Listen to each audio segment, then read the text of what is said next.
Prabowo Subianto menyebut hasil yang sudah ditetapkan oleh Komisi Pemilihan Umum adalah hasil sah dari hasil pemungutan suara pada 14 Februari lalu. Oleh karena itu, lewat video pernyataan yang diterima Kompas TV, Prabowo meminta agar pendukungnya tak terprovokasi untuk berdemonstrasi baik di depan gedung Mahkamah Konstitusi dan dimanapun. Indonesia maju, Capres dan Cawapres 2024, Prabowo Gibran. Ya, silakan untuk foto.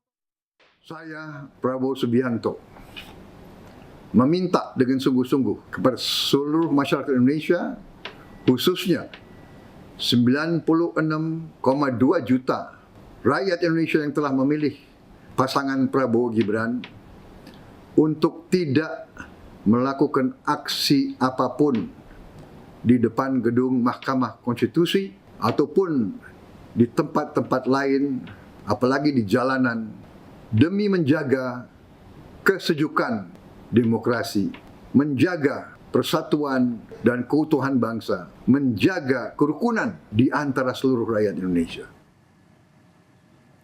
Merespons imbauan Prabowo Subianto, Komandan Relawan TKN menyebut akan menyosialisasikan pembatalan aksi damai di sekitar gedung MK. Haris mengatakan akan ada sejumlah relawan yang bersiaga di sekitar Monas dan Patung Arjuna Wiwaha untuk membantu mencegah aksi damai dari pendukung Prabowo Gibran.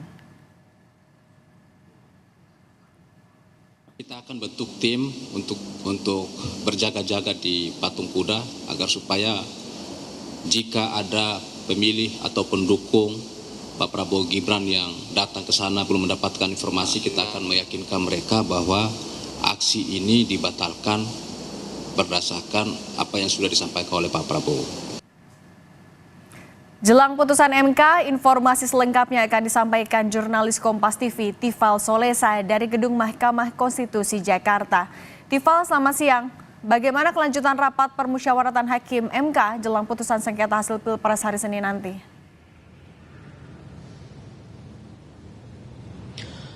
Tampaknya masih berjalan. Terakhir kali saya coba berbincang dengan salah satu petugas di Gedung Mahkamah Konstitusi dan ia menyebut bahwa seluruh hakim konstitusi yang terlibat dalam sidang perselisihan hasil pemilihan umum atau PHPU Pilpres 2024 ini sudah berada di Gedung MK.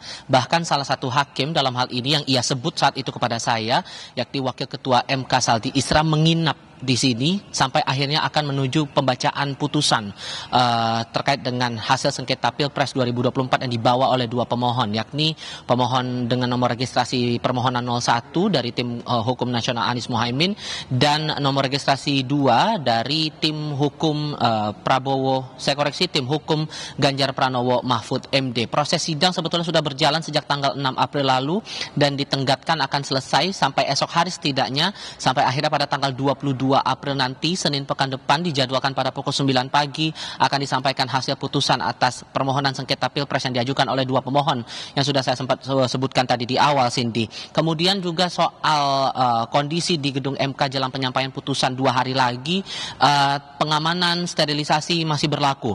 Yang saya pahami tadi dari pagi sampai dengan siang hari ini, pengamanan dari petugas keamanan dari jajaran kepolisian, kemudian pengamanan di dalam gedung MK di beberapa sisi dari pihak internal pengamanan MK juga masih tetap berlaku. Akses-akses juga kemudian diterapkan pemberlakuan akses satu pintu begitu, terutama untuk gerbang MK di gerbang depan ya, di arah Jalan Medan Merdeka Barat ini hanya dibuka untuk satu akses jalan saja bagi siapapun yang kemudian akan masuk ke dalam gedung MK. Kemudian kendaraan-kendaraan operasional dari tim Brimob juga masih tetap bersiaga di sini, memastikan bahwa kondisi di sini tetap steril jelang pembacaan putusan. Termasuk terakhir kalian juga disampaikan oleh pihak MK, persisnya dalam hal ini juru bicara MK Fajar Laksono kepada wartawan terakhir kali, bahwa akses lift bahkan juga sudah dibatasi dan disterilisasi kepada siapapun, terutama yang akan mengakses ke lantai 1 sampai dengan lantai 15 gedung utama Mahkamah Konstitusi. Mengingat rapat permusyawaratan hakim atau RPH ini berlangsung di lantai 16, sehingga ini dilakukan demi memastikan tidak ada pihak-pihak di luar hakim konstitusi yang berupaya masuk ke area-area yang dirasa sensitif begitu ya, terutama untuk mencegah adanya kebocoran informasi terkait dengan proses rapat maupun juga hasil dari rapat permusyawaratan hakim yang akan mengarah kepada apakah akan ditolak atau dikabulkan permohonan dua pihak terkait dengan hasil sengketa Pilpres ini, Cindy. Baik, Tifal, kita tahu tanpa Anwar Usman, hakim yang terlibat ada 8. Nah, bisa Anda jelaskan, Tifal, seperti apa nantinya nasib putusan sengketa Pilpres kalau komposisi hakim yang menolak dan mengabulkan imbang?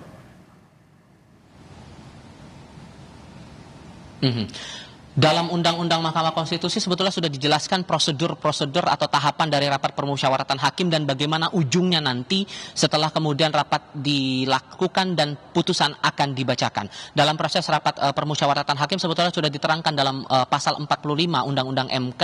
Di situ prosesnya semua bermula dari musyawarah mufakat terlebih dahulu.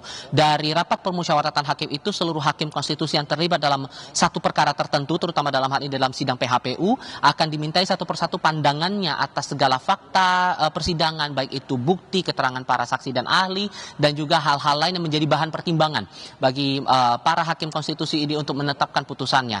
Dalam proses musyawarah mufakat ini dicari bagaimana kemudian ini seluruh atau permohonan dari dua pihak ini apakah bisa dikabulkan atau tidak. Saat itu masih buntu dan belum mendapatkan keputusan pasti, keputusan bulat begitu, mereka akan memutuskan untuk menunda proses rapat dan akan dilanjutkan lagi pada momen berikutnya. Saat kemudian momen berikutnya dilakukan lagi atau dilakukan proses rapat musyawarah ulang begitu, lanjutan saya katakan demikian, dan tidak ditemukan lagi kata sepakat, maka barulah kemudian dari para hakim konstitusi ini akan melakukan pengambilan keputusan lewat suara terbanyak. Kalau kita ingat lagi dalam proses setidak-tidaknya kita ambil contoh dalam putusan 90 terkait dengan syarat usia capres-cawapres untuk pemilu atau pemilihan presiden. Saat itu kita paham ada hakim-hakim yang menyatakan setuju atau mengabulkan, ada hakim yang berbeda pandangan atau dissenting opinion, bahkan ada hakim yang concurring opinion. Potensi itu masih akan tetap terjadi dalam rapat permusyawaratan hakim untuk PHPU Pilpres kali ini. Nah, nanti saat kemudian ternyata hasilnya imbang, karena kita paham dalam PHPU ini ada 8 total hakim konstitusi yang terlibat, saat suaranya 4-4, maka kuncinya ataupun juga penentunya ada pada ketua hakim konstitusi, yakni dalam hal ini adalah Soeharto selaku ketua MK yang juga memimpin langsung proses hasil ataupun juga proses sidang perselisihan hasil pemilihan presiden 2024 ini.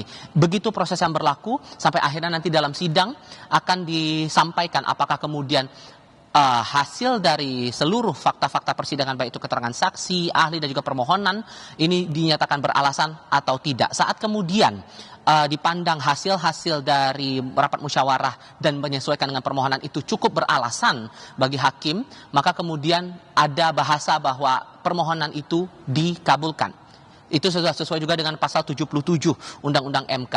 Kemudian kalau kemudian ternyata dari seluruh pertimbangan itu ternyata tidak sesuai atau tidak cukup beralasan kuat bagi hakim untuk mengabulkan permohonan dari pemohon, maka nanti ujungnya hakim bisa saja menolak hasil ataupun juga menolak dari permohonan para pemohon ini. Semua pertimbangan masih akan tetap dikaji, terutama dalam hal ini bisa jadi adalah amicus curiae yang juga berdatangan sampai terakhir kali di tanggal 19 April 2024. Total ada 48 pihak yang mengajukan surat tanda sahabat pengadilan atau amicus curiae kepada MK dengan harapan mereka bisa ataupun juga pertimbangan dari surat yang datang dari kalangan eksternal MK ini bisa dijadikan patokan bahwa MK harus mengabulkan permohonan dari para pemohon ini. Walaupun kemudian dari total 48 amicus curiae ini ada setidaknya satu yang berbeda pandangan dengan kebanyakan amicus curiae yang muncul begitu yang disampaikan kepada MK, yakni datang dari Arief Poyono selaku ketua Serikat Pekerja BUMN Bersatu yang juga mengaku sebagai pendukung Prabowo Gibran yang meminta agar hakim Mahkamah Konstitusi ini